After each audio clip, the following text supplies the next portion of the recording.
ઉપર કરીશું નજર સાબરકાંઠાના પ્રાંતિજમાં ભડકાની આગ ભભૂકી ઉઠી। જ્યાં ગાંધીનગર સુધી પહોંચેલી ભાજપમાંથી રાજીનામું આપનાર 15 કોર્પોરેશન ગાંધીનગર પહોંચ્યા છે। ગાંધીનગર કમલમમાં નારાજ 15 કોર્પોરેટર સાથે મહત્વની બેઠક કરાઈ। પ્રદેશ મહામંત્રી અજય બ્રહ્મભટ્ટ સાથે આ બેઠક ચાલી અને ત્યારબાદ એમએલએ ગજેન્દ્રસિંહ પરમાર, જિલ્લા ભાજપ પ્રમુખ કનુ પટેલ પણ આ બેઠકમાં હાજર હોવાનું સામે આવી રહ્યું છે। પાલિકા પ્રમુખ અનિતા પંડ્યાની મનમાનીનો કોર્પોરેટર્સ આક્ષેપ લગાવી રહ્યા છે। 1.5 વર્ષથી પ્રાંતિજ નગરપાલિકાના પ્રમુખ છે અનિતા પંડ્યા।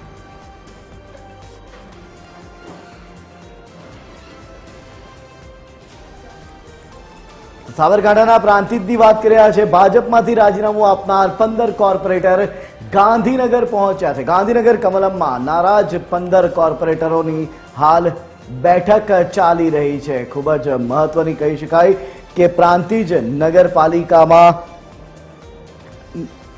જે પ્રકારની પરિસ્થિતિ સર્જાઈ છે તેને ધ્યાનમાં રાખીને આ બેઠક કરવામાં આવી રહી છે। નારાજ 15 કોર્પોરેટરની સાથે આ મહત્વની બેઠક કે જેમાં પ્રદેશ મહામંત્રી અજય બ્રહ્મભટ્ટ સાથે આ બેઠક કરવામાં આવી રહી છે। એમએલએ ગજેન્દ્રસિંહ પરમાર, જિલ્લા ભાજપ પ્રમુખ કનુ પટેલ પણ આ બેઠકમાં હાજર છે। પાલિકા પ્રમુખ અનિતા પંડ્યાની મનમાનીનો કોર્પોરેટર્સ આક્ષેપ લગાવી રહ્યા છે। 1.5 વર્ષથી પ્રાંતિજ નગરપાલિકાના પ્રમુખ છે અનિતા પંડ્યા।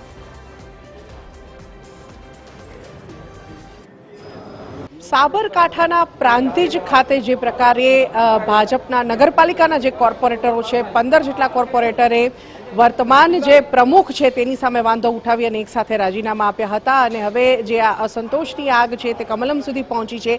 આજે કમલમ ખાતે ખાસ બેઠક થઈ હતી। શું હતી આ વિગતો તે જિલ્લા પ્રમુખ કનુભાઈ પટેલ આપણી સાથે છે। કનુભાઈ, આજે બેઠક થઈ પ્રદેશ મહામંત્રી અજયભાઈ સાથે, શા માટે અહીંયા સુધી આવવું પડ્યું?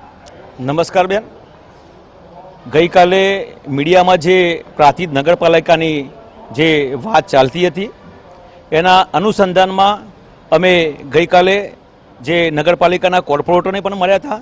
નગરપાલિકાના કોર્પોરેટરે એક જ અવાજે અમને વાત કરી કે અમે બધા જ કોર્પોરેટરો પ્રમુખની સાથે છીએ, બધા સાથે મળી અને વિકાસના કામો કરી રહ્યા છે। આજે પણ પ્રદેશમાંથી અમને સૂચના મળી હતી કે બધા જ કોર્પોરેટરો અહીં આવે। આજે અજયભાઈ બ્રહ્મભટ્ટની અધ્યક્ષસ્થાનમાં આજે તમામ કોર્પોરેટરો, પ્રમુખશ્રી, સંગઠન પણ સાથે મળી અને આ બાબતે ચર્ચા કરી છે અને આવનારા સમયમાં બધા તમામે તમામ સાથે મળી અને પ્રાંતિજના વિકાસમાં સહભાગી બનશે એવી હું અપેક્ષા રાખું છું। 15 કોર્પોરેટરોએ રાજીનામા આપ્યા હતા અને આજે અહીંયા આવવું પડ્યું, શું ચર્ચા થઈ બેઠક? બેન, ગઈકાલે બેન તમામે તમામ કોર્પોરેટરોને અમે મુલાકાત લીધી હતી। તમામ કોર્પોરેટરે આ વાતને નકારી કાઢી હતી। આજે પણ તમામે તમામ કોર્પોરેટરો એકી સાથે એકી અવાજે અહીંયા કમલમમાં ઉપસ્થિત રહ્યા છે અને વિકાસના કામો કરવા માટે। જો રાજીનામા નથી આપ્યા, કંઈ મુદ્દો જ નથી, તો પછી કમલમ કેમ આવવું પડ્યું? બેન, ગઈકાલે જે મીડિયામાં ચર્ચા ચાલતી હતી એના અનુસંધાનમાં જ અહીંયા અમે આ ચોખવટ કરવા માટે આવ્યા હતા કે ભાઈ આ જે વાત ચાલે છે એ તદ્દન વિપરીત છે, ખોટી છે। એ આજે પ્રદેશ કમલમમાં પણ અમે ચોખવટ કરી દીધી છે। આજે ફાઇનલી શું નક્કી થયું છે? હવે નવા વિકાસના કામો, જે પ્રાંતિજમાં જે વિકાસના કામો છે એ આગામી સમયમાં તમામે તમામ કોર્પોરેટરો, સંગઠન સાથે મળી અને પ્રાંતિજના વિકાસમાં રસ લેશે એવી આશા રાખું છું।